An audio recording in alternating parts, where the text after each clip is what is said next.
পররাষ্ট্র মন্ত্রণালয়ের ব্যর্থতা যে আমাদের হয়ে আমাদের পররাষ্ট্র মন্ত্রণালয়ের কেউ আজকের দিন পর্যন্ত ইতালি যেতে পারেনি। এটা হচ্ছে আমাদের জন্য ব্যর্থতা।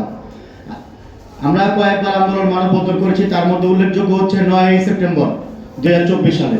সেখানে আমাদের অনেক সমাগমের মাধ্যমে আমরা সেখানে একটা দাবিগুলো পেশ করি শাহাবুদ্দিন পার্কে। তো সেখান থেকে যখন আমরা দেখলাম যে আমাদের দাবিগুলো ঠিক জায়গায় উপস্থাপন হচ্ছে না, তখন আমরা সেখান থেকে মুখ করতে চেয়েছিলাম প্রধান উপদেষ্টা বরাবর। তো সেখান থেকে আমাদের সেনাবাহিনী ভাই, সম্মানিত সেনাবাহিনী যারা আছে, তারা আমাদেরকে আশ্বস্ত করছে যে তারা আমাদের এই ব্যাপারগুলো নিয়ে সমাধানের আগ পর্যন্ত তারা এটা নিয়ে কাজ করবে, এবং তারা আংশিকভাবে কাজ করছে। তাদেরকে ধন্যবাদ। একদম যে করে নাই তা না, তারা আংশিকভাবে কাজ করছে, কিন্তু আমরা হতাশ। আমরা এখন এমন একজন ব্যক্তির কাছে আসছি, উনি কোনো রাজনৈতিক পরিচয় না ওনার, উনি কোনো দেশের প্রধানমন্ত্রী হিসেবে ওনার কাছে আসেন। উনি হচ্ছেন world celebrity doctor Mohammad Yunus, বিশ্বের নোবেল জয়ী। সারা বিশ্বের মধ্যে যদি বড় কোনো অনুষ্ঠান থাকে সেটা হচ্ছে অলিম্পিক। ওই অলিম্পিক অনুষ্ঠানে উনি বিশেষ অতিথি হয়ে যাওয়ার সম্মান উনি রাখেন। তো আমাদের যে সমস্যাটা, এটা নিয়ে অবশ্যই ডক্টর মোহাম্মদ ইউনূস কাজ করবে, কারণ ডক্টর মোহাম্মদ ইউনূস প্রবাসীদের ব্যাপারে অনেকটাই আগ্রহী। উনি গতকালকে রোহিঙ্গার বিষয় নিয়ে উনি কথা বলছেন। তো আমরা চাই উনি আমাদের যে বিষয়গুলো আছে, আমাদের যে বিষয়গুলো নিয়ে সরাসরি ইতালি সরকারের সাথে কথা বলুন। ইতালি সরকার যদি আমাদেরকে ভিসা দেওয়ার নিয়ত না থাকতো, তারা আমাদেরকে ওয়ার্ক পারমিট দিত না। যেহেতু ওয়ার্ক পারমিট দিচ্ছে, কিন্তু এখান থেকে ওয়ার্ক পারমিটগুলো আটকে রাখছে, তার মানে তাদের কিছু চাওয়া পাওয়া আছে। তারা কিছু একটা চায়, তারা চায় কূটনৈতিক উপায়ে এখানে কোনো চুক্তি হোক। যেমন লিবিয়া দিয়ে 2014 সাল থেকে 2024 সাল পর্যন্ত 1100 বাংলাদেশি নিহত হয়েছে, যার অধিকাংশ সাগরে।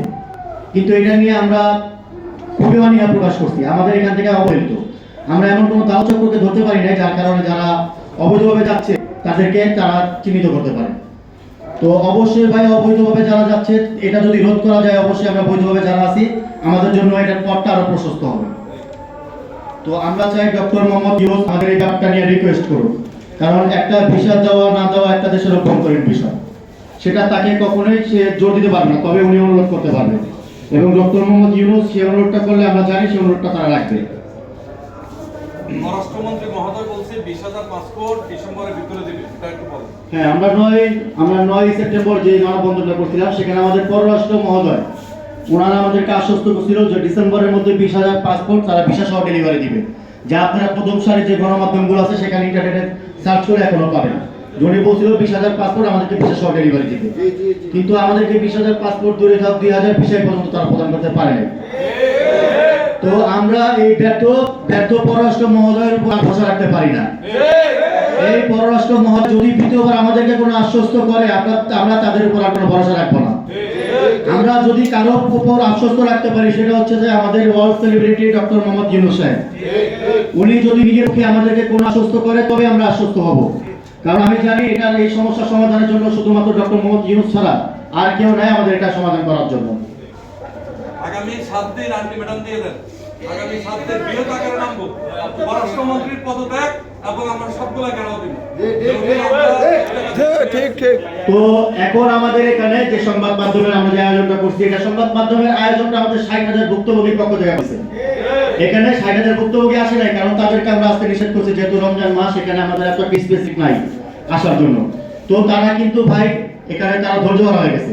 আমাদেরকে ডক্টর মোহাম্মদ ইউনূস সাহেব বলছে, যদি তোমাদের কোনো দাবি থাকে তোমরা আমাদেরকে জানাও। যদি সেই দাবি আদায়, যদি সে দাবি নিয়ে যৌক্তিক দাবি নিয়ে কাজ না করি, সেই ক্ষেত্রে তোমরা লোক জমা হবা। তো আমরা বলতে চাই, আমরা একজন দেশপ্রেমিক হিসাবে কখনো চাই না রোড ব্লক হোক, কখনো চাই না মানববন্ধন আন্দোলন হোক, কিন্তু যদি আমাদের এটা যদি সুব্যবস্থা করা না হয় অতি দ্রুত সময়ের মধ্যে, আমরা আমাদের প্রবাসী ভাইদেরকে নিয়ে যে কোনো প্রকার কর্মসূচি পালন করতে আমরা বাধ্য হব, যা আমরা দেশপ্রেমিক হিসাবে কখনো চাই না। আমাদের প্রবাসী ভাইদের পক্ষ থেকে অলরেডি ঘোষণা দেওয়া হয়েছে, কারণ আমরা যারা আছি, আমরা যারা ওয়ার্ক পারমিট পাইছি, আমরা আমাদের ভাই, আপন বন্ধু তাদের মাধ্যমে পাইছি এখানে। তো তারা আমাদেরকে আশ্বস্ত করছে যদি দ্রুত সময়ের মধ্যে এটা সমাধান না হয়, সেখান থেকে তারা রেমিটেন্স শাটডাউন করতে বাধ্য হবে, যা আমরা একজন দেশপ্রেমিক হিসাবে কখনোই চাই। তো আমি ডক্টর মোহাম্মদ ইউনূস সাহেবকে বলতে চাই এবং অতি সম্মানের সাথে বলতে চাই, স্যার আপনি আমাদের সমস্যাটা নিয়ে কাজ করেন, অন্ততপক্ষে আমাদের এখান থেকে 2, 4, 5 জন প্রতিনিধির মুখ থেকে আপনি শুনেন আমাদের সমস্যাগুলো। আপনি থাকতে আমি চাই আপনার কাছ থেকে আমরা একটা সমাধান পাই। যদি সেই সমাধান না হয়, সেক্ষেত্রে আমরা 60,000 ভুক্তভোগী একসাথে রাস্তায় নামতে বাধ্য হব। হ্যাঁ, আমরা যে ভুক্তভোগী আছি, শুধুমাত্র আমরাই ভুক্তভোগী না, আমাদের পাশাপাশি আমাদের চেয়ে বড় ভুক্তভোগী আমাদের ফ্যামিলি। ভাই আমরা রাস্তায় গেলে রাস্তায় মানুষকে সহযোগী করতে করতে আমাদের ওই রাস্তায় যাওয়ার মতো মুখ থাকে না, আমরা অনেক জায়গায় যেতেও পারি। তো ঠিক সেই পর্যায়ে আমাদের ভ্যালুগুলো আছে। যদি এরকম ভাবে আমাদের দাবিগুলো আদায় না হয়, এই রমজানের মধ্যে যদি আমরা দৃশ্যমান কোনো কিছু না দেখি, তবে অবশ্যই আমরা আমাদের ফ্যামিলি নিয়ে রাস্তায় অবশ্যই নামবো, সেটা ডক্টর মোহাম্মদ ইউনূস সাহেবের সাথে দেখা করার লক্ষ্যে এবং শান্তিপূর্ণ পর্যায়ে। এই রিয়াদ ভাই, 18 তারিখে আমাদের পররাষ্ট্র কল্যাণ মন্ত্রণালয় সরকার স্যার বলছে এটা সমাধান দিবে, কিন্তু কোনো সমস্যা নেই। এই তো 5-6 দিন হয়েছে আমাদের সমস্যা। আমি আমাদের সমাধান দিয়ে যেতেছে। জি জি। এখান থেকে 23 থেকে 24 আমাদের সমাধান শেষ নাই।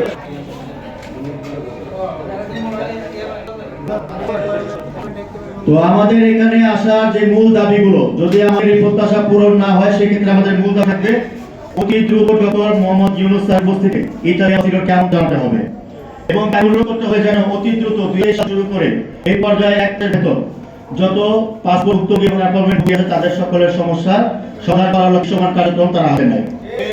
দ্বিতীয়, ইতালি অ্যাম্বাসিডর দিয়ে অপারগতা প্রকাশ করে প্রয়োজনে ইতালি সফরের মাধ্যমে সমস্যার সমাধানের ব্যবস্থা নিতে হবে এবং ইতালির প্রধানমন্ত্রী সহ ইতালির পররাষ্ট্র মন্ত্রীর সাথে মিটিং করে ভিসার মতো সকল প্রকার জটিলতা সমাধান করতে হবে। আমরা সকল ভুক্তভোগীরা মনে করি এমন কোনো জটিলতা নাই যার কোনো সমাধান নেই।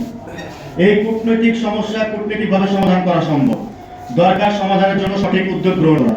আমাদের জন্য সরকার কাজ করবে সেই আশা রাখতেছি। প্রধান উপদেষ্টা আমরা কোনো প্রকার রোড ব্লক অথবা আন্দোলন মানববন্ধন চাই না, আমরা চাই শুধুমাত্র সুষ্ঠু সমাধান।